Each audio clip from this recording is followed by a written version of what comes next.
నమస్కారం అమ్మ, మీరు ఎక్కడి నుంచి వచ్చారు? పెద్దపల్లి. పెద్దపల్లి.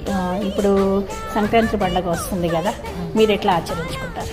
ఎట్లానంటే ఇక పండుగకు మంచిగా నువ్వులు, నూనె, పిండి వంటలతోటి పిండి దంచుకొని సకినాలు పోసుకుంటాం, అరిసెలు చేసుకుంటాం,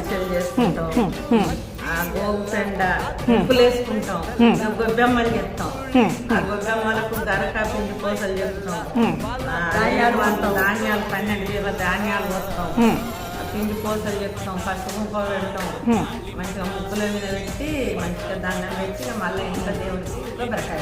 అంటే సంక్రాంతి లక్ష్మినా? లక్ష్మి గౌరమ్మ అని. గౌరమ్మలు ఇట్లా చేసి గౌరమ్మలు పెట్టి గొద్దమ్మలు అంటే అన్ని రాజ్యాలలో గొద్దమ్మలు అని పెడతారు మీరు. ఈ అందులో మళ్ళీ పిండి పూస గరక పూస ఎక్కాలి. పండు ఫలాలు ధాన్యాలు, ఇటు పసుపు, ఇటు కుంకుమ, అది ఇక అంత మంచిగా ఉంటాయి అవి. ముగ్గుల మీద పెట్టి పైన అన్ని తీర్ల వడ్లు, దొందు, పెసాలు, శనగలు, బద్దాలు, ఎన్ని నవధాన్యాలు కొయ్యాలి.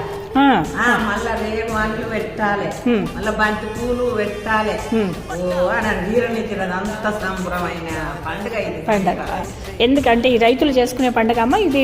అంత ఊళ్ళో కూడా చేసుకుంటారు, ఊళ్ళలో మొత్తం చేసుకుంటారు. రైతులు చేసుకునేదేమో ఎడ్ల పండుగ, కాట్రేవులు ఇంట్లోనే చేస్తారు. భోగి రోజు అంటే భోగి రోజు ఇది చేస్తారా? భోగి కలుస్తారమ్మా?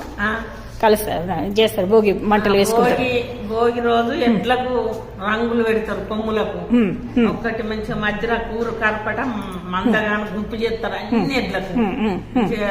వాటికి తానం పోసి పూల దండలు వేసి తోరణాలు కట్టి పాలు బెల్లం పాశం అండి.